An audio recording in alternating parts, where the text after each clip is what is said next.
Hello and welcome. You're listening to the Dream Warrior Review, Episode 7, and I'm Kurt Thomas. I'm Miq Strawn. Flatliners is about 5 medical students, and they decide to find out what it's like or what happens after you die. So they kill themselves for minutes at a time, or 2 or 3 minutes at a time, to find out what happens, and weird stuff happens after that. Is that a good description? That was a good description. I mean, to find out, what it's like after you die, it's, Which is a remake from a 1990 movie. Was it 90? Or, I think it was 90. I think Lucille Ball did the first one of those. Actually, that would be awesome. Lucille Ball.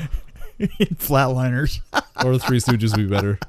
Exactly, right? Right. They knock each other out. Yeah. Woohoo! Woohoo! Woohoo! But the first one had Kiefer Sutherland. I pulled it up just because I wanted to see. Yeah. Julia Roberts, Kevin Bacon, William Baldwin, who you never see anywhere. Yeah, but he's alive. And I was like, what movie did he do that? William Backdraft. Baldwin. Wasn't it Backdraft? Yeah, that was like the last movie I remember him. Wait, which one was? William Baldwin. Was he in Backdraft? He was in a firefighter movie. I thought it was Backdraft. It was Backdraft. Yeah, it was. Yeah, that was the fire effects on that show were amazing. So what happened to him after that? 91, boom. Now he's doing independent movies. They never got him out of the fire. Oh, well, shit happens. Bow your head. Tip a little beer. Okay. Alec is the one. Homie is down. I think Alec's the one that embraced Satan or something because his career is always doing awesome. Yeah, and it's. I shouldn't say that about somebody. It doesn't ever seem to be. It doesn't matter if he gets fat or. He's untouchable on the left, as Donald Wright is untouchable on the right. Exactly. Yeah. Maybe he should run for president. Yeah. That'd be weird. Yeah. I'd vote for him. I'd vote for a rock right now. Yeah, I would too. Yeah. And not I-Rock, A-Rock. So what did you have to say about Ellen Page? Wasn't it Ellen Page? Ellen Page. So this one, just so you know, Ellen Page was played by, Courtney was played by Ellen Page. And then you had Diego Luna, who was like Antonio Banderas the way he talked. Yeah, and it. And then Demi Moore looking, what's her name? And you know what? Nina. The thing is he was probably the second best actor, in it, I think. But so, yeah. Not. It's like there was Ellen Page was way up here, right? And then half of that distance was him, and everybody was below him. But see, I'd almost put the girls a little bit higher than that one guy, just because they were hot. Because the brunette looked kind of like Demi Moore, I thought. Right. And then of course the other girl was hot too. But so. You know what? You count girls differently. I do. Because you count every girl as 3 people. I do. Yeah. Yeah. You do, right. Well, we just saw another movie. Right. My favorite characters were the breasts. Yes, exactly. Yeah. And that's where the 3 people, the two of them that don't have speaking roles were actually doing better than the one that did. Right. That's what you're saying. Yeah. Very subtle movements. Well, I just that's the way that I see it, that you see it. I was really disappointed. I think this movie could have been, I really wish this was Flatliners 2 with Kiefer Sutherland being like a teacher like he was in this one. Yeah. But have him like find out and say, well, what the fuck are you doing? I did this in the 80s. The weird thing about Kiefer. I can never say his name. Kiefer. Yeah. Kiefer. I think it's like Heifer, but Sutherland. Kiefer. That guy. Kiefer Sutherland. The guy from 24. Yeah. That guy. Did you notice that through the whole thing that he was only in one set? Yes. So he shot out, probably blew through that dialogue in 2 days and never stepped off that set. Took his paycheck once. And said, I'm out of here. He did. Yep. And I think that it would have been a lot stronger had he been sucked into it occasionally. Well, it's like there was no adult supervision going on anywhere. It should have been a different script, is what I'm saying. Like it would have been. Yeah. Better, oh no, absolutely. Because you're just remaking totally a mediocre film. Yeah. Because I thought the original was mediocre. And I have an objection to kind of the look and the fact that everybody was rich. Yeah. And everybody's place looked pretty much the same. Even the damn guy that had the boat, even his boat kind of looked the same as everybody else's place did. It was really strange. Yeah. It was like his boat was just kind of like rich guy on water, and everybody's was rich guy here and rich guy there and rich guy there, and they all seemed to have the same woods. Wasn't it supposed to be kind of a Ivy League type school that probably would have been expensive? So. Oh yeah, and they were all rich, but you're right. Ellen Page had an amazing place for a college kid. They all did. I mean, I remember at one point I was thinking to myself, rich people's problems. Plus, tell me that you didn't ask yourself this: is if all of that stuff happens if you kill yourself for a couple of minutes, how come there hasn't been a problem with the vast numbers of people that have killed themselves for a couple of minutes? I did ask myself that. I mean, I'm not saying that it bothered me a lot, but it did come to mind. I don't think people would dance around the streets either and scream and drink alcohol when they just came back from the... Plus, I think that the incredible convenience of all the equipment being set up. Just happened to be in the basement. And it must have been, that kind of a death lab there. Just happened to be the right equipment. The right, exactly. All the right equipment that they needed. Well, there's right one there, thing that was plugged better. In, ready to go. Oh, well, this is a part of the hospital that, we don't ever use. And I almost remember, I don't remember the first one very well, but I do think they had to do some work to get it going, because I remember there was scenes where they were building stuff, I think. Yeah, well, that's what I meant. They had to kind of build their own equipment and stuff like that. But aren't you glad they didn't do that, because it would have been a longer movie? Well, that's true. But I think one of the problems I did have with the first one was big giant head. Yeah. I want to say this to people, that we can talk about the big giant head, even though nobody in that movie did. Right. I had to actually go back and check that did I really imagine that there was a half of a head in there?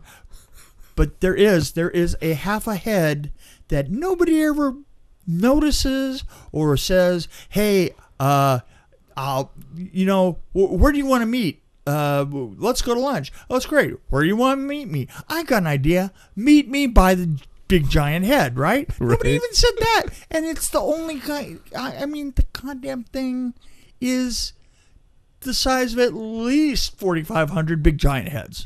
Right. See what I'm saying? Yeah, it's really weird. Yeah. I don't get that. Well, plus when there's a lot of things I don't get. Like, why was it so easy for her to talk them into oh, let's go kill me. Yeah. Hey, okay. Let's try it. I mean, it was just too easy. Well, and I also like the fact that, well, we have 20 minutes left. Let's kill me too. Yeah, I actually laughed when I saw that one. Yeah, I know. I thought that. Yeah, I kind of was like, which I knew something was wrong, because I was the only one in the movie theater too when I saw it. Is that funny? I thought, isn't it funny that, hey, you got a spare 20 minutes? I'd like to die. Me too. I would have. Well, if the cleaners, plus if the worst thing that's going to happen to you is the janitor's going to catch you, the janitor's not going to know what's going on. He's not even going to care, right? Act like you're supposed to be down there. Exactly. Oh, the other thing was, how did the Antonio rich guy, people's problems, right? Right. Not Antonio. Ray, the guy that played Diego Luna, who played Ray. Right. How the fuck did he know to go down the service elevator?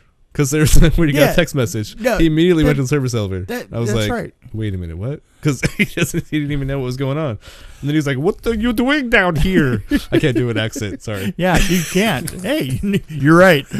It was a Spanish accent, I guess. I have spent my entire life never trying to imitate anybody. I don't imitate voices. I only do one imitation. What's that? It's an imitation of an artichoke. Okay. Oh, I think you showed me this one. Oh. That's it. See, it's not going to come across well in the podcast. You don't think so? Wait, what? It's a visual. Well, you know. But we can on YouTube put the artichoke up. Oh, well. Just do an illustration. So I had a couple other issues just for fun. Go ahead. Broken ribs. If somebody's doing, if you're doing all kinds of CPR. Well, there always, there are broken ribs. So there weren't any broken ribs. Yeah. That was amazing. And you know. But they're young college kids. And they let's have face flexible it, ribs. Ellen she doesn't have any fat anywhere on, you would have broken her ribs immediately.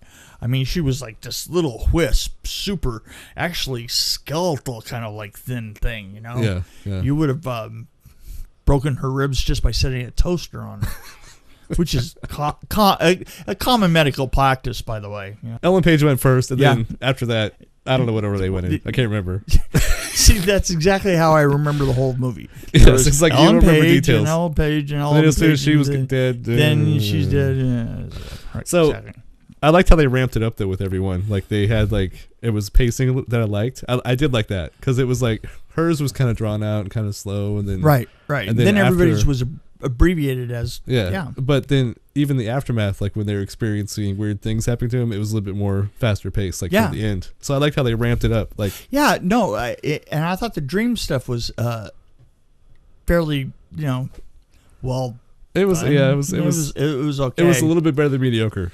It was it was medium. You remember the guy on the boat where that girl was. The ghost was coming after him.